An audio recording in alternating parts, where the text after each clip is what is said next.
Legally accountable. He's certainly accountable in the court of public opinion, and he's certainly accountable ultimately in how people respond to his morally bankrupt behavior. We asked David Cash to explain his behavior to a group of fellow students we assembled on the campus of Berkeley, and he agreed. A lot of people say, how come you didn't stop the murder? How come you stopped the rape? I never felt that anything was going to happen to her. If I thought that, that was going to happen, of course I would have stopped it. I don't want this on my conscience that, I allowed, somebody to die. Is it on your conscience? Not to the extent that yes most people. Yes or no? Is it on your conscience? Not to the extent that most people would want it to be. Yes or no? Not to the extent that most people would want it to be. Okay. I really have a hard time believing that you thought that nothing wrong was going on. Doesn't it alarm you that for 25 minutes he's still in the bathroom with a 7-year-old girl? I mean, that's just not a normal occurrence, and wouldn't you want to go back in there? Okay, let's think of it. Let's say after 25 minutes I come to the conclusion that he's murdered this girl, all right? Do I storm into the bathroom, and then what happens to me? Okay, let's say a security guard walks in. I'm sitting here, with my best friend with the dead body there. You know what I mean? I think it's very clear to all of us that David Cash's mindset was, what is best for me? What is going to keep me out of trouble? You have expressed no remorse, no feeling that you felt bad at all that this young girl was murdered. How is it that you can sit there and feel comfortable with yourself, waiting 3 days when you could have assisted the police in pursuing Jeremy? You could have done any number of things, but you did nothing. It's easy for you people to say, oh, you should have done this, you should have done that. Like, you didn't know Jeremy. But at the time, I made the best possible decision. You still stood by and let a little girl be raped and killed, and I don't think we should stand by and let you get away with that. You just said I stood by and let a little girl get raped and killed. Yeah. That is wrong. I did not see that. I did not witness that. I did not know that was happening. David Cash was unable to convince these students that he belongs at Berkeley. They say they want him out. Do you have any intention of leaving? No, I do not. That would be foolish. Why? Berkeley is one of the best engineering schools in the country. Why would I leave? That would be stupid. A number of students say that they're going to take matters into their own hands and in essence, run you out of here.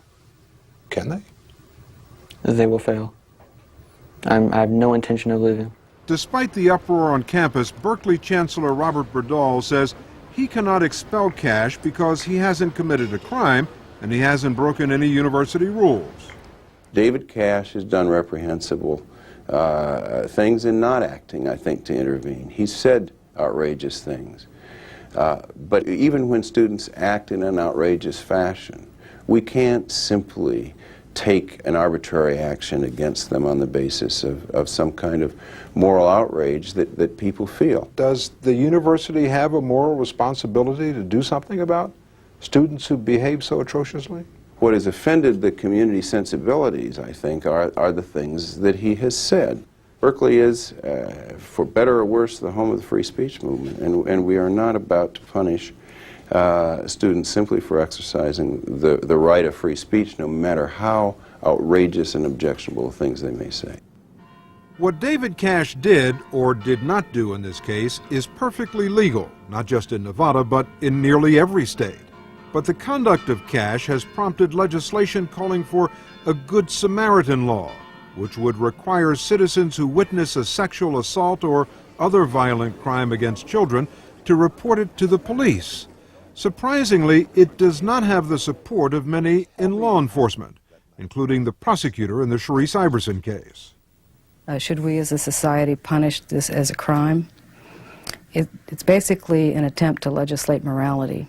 And historically, we haven't been very successful in our efforts to legislate morality. From prohibition to prostitution, you can tell somebody not to do it, you can regulate it, you can punish it.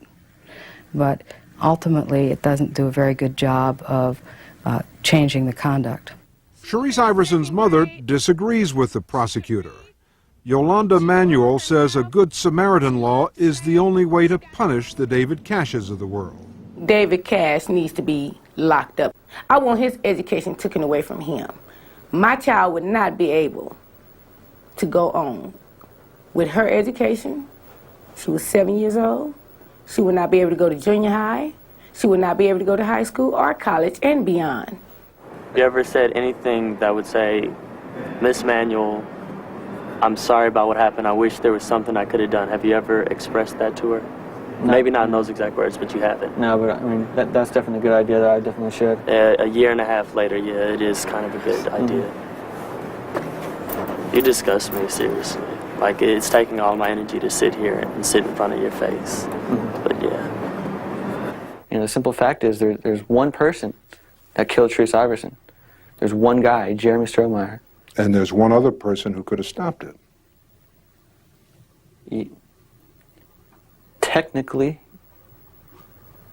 I could have stopped it, but based on what I saw, I didn't feel her life was in danger.